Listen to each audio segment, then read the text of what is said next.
The 2010 constitution, when it was promulgated, was a compromise of political negotiations. It actually was trying to address the dominance of Mount Kenya politics, which had taken root from independence. And the Mount Kenya numbers were feared by other communities within the negotiations to dominate elections. So there were two things that came about: 50+1, meaning that any candidate to succeed to be president would need to garner a majority of more than half the Kenyans. And then to mitigate that, there was the issue of half of the counties. You would have to get 25% in half the counties.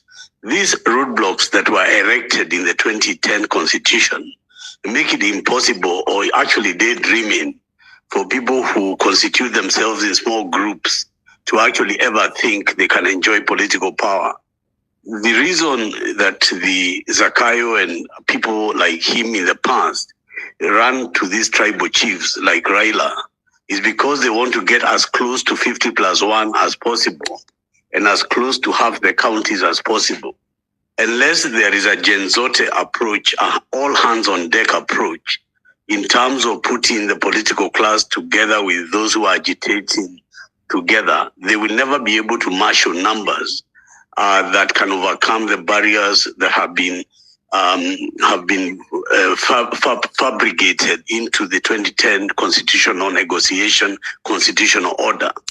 And to me, the issue of the urgency of the political alignment is as important as the economic argument. Because assuming today you brought Ruto down and there was an election tomorrow, there would be no election without an IBC. Right now, as we speak, with Ruto now joining with Raila, and Raila controlling 3/4 of parliament, or the technical parliament of the opposition, they have the numbers to do anything they want. So even the formation of a new IBC will not be transparent. It can be stacked by them to have an outcome in 2027 that would defeat the popular will of the people. And if William Ruto was prepared to deploy the military illegally, he now wants to arm the NYS. He was able to shoot at Kenyans at will, and nothing happened to him when he was alone. And when he actually knelt down, now he has Raila Odinga on his side, so he feels more emboldened. Why do people think that we are going to have a free and fair election, even if you prove the question of the economy? And the reason I'm saying that there has to be a parallel approach, an approach, yes, to educate the masses, but also a political realignment to ensure that we are visible in every county, so that in every ward and every county and every urban area, there are voices to echo in terms of the economy, but in terms of people becoming educated to the other issues that not only surround the economy, but surround checks and balances about the state.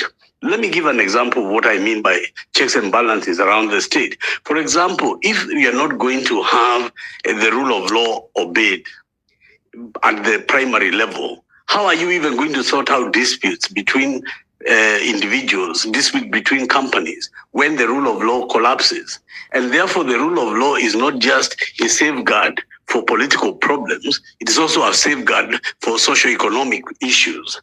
So I want to maybe echo today the voices of the No Reform, No Elections of the 90s that were talking about the real need to amalgamate the political emancipation to the socio-economic emancipation, so that you have an approach that is a three-pronged approach, where you are educating the masses, you are mobilizing the masses, but you are also creating a situation where they have a winnable solution, because you can have a liberation and not be able to win because you don't have the numbers or the coordination to win. Therefore, I would like to summarize by saying that I think that all operators in this resistance to Ruto be they political parties, be they NGOs, be they lawyers, be they people like Jimmy Wanjigi who are doing a job like Martin Luther King did a job, and he was not necessarily a politician, but he echoed the issue of the Black consciousness and civil rights movement. So I agree that there is a place, and in fact an important place for the economic message to be drummed in and out, but that will not stop other people who have political ambitions from their adventures. And I think as those adventures and competing interests take on, they should not be seen to be competitors. They should be seen to be people who are all against Zakayo. All we want is a system that allows competition to be fair and to allow competition to choose the best winner. And the best winner is normally chosen through a process that is going to culminate in either a two-horse race that will emerge through the normal processes. So whoever is starting now at the line may not be the one who takes the tape at the finish.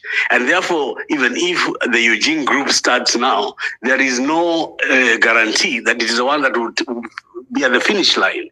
But there is no reason that they should not take off and another one should not take off. And eventually Kenyans, through their wisdom, will come up and say, this is a team or group of people that will take on Zakayo. A government is of the people, by the people, and for the people. And the whole concept of government derived from the theory, political theory, that a people would delegate the authority to regulate behavior, conduct of all kinds, social and economic, to an entity called government for their benefit.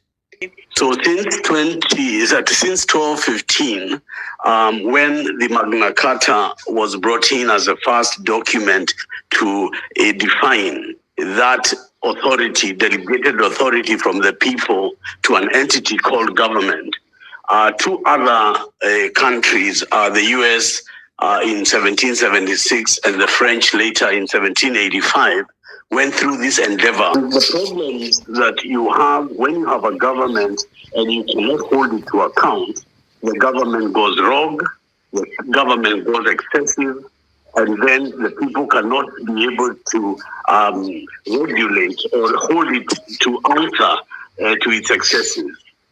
We must, as a country, put a dipstick and ourselves answer to the question, how far are we in holding the government of the day to account? And what institutions are there and how strong are they to do that? Of course, because of checks and balances, we have parliament and we have the judicial arms that are meant to assist the population to hold the executive to account. Now, the issue of accountability is not only about laws that regulate the conduct of society, but also the management of the money in an economy. What is the power of the purse?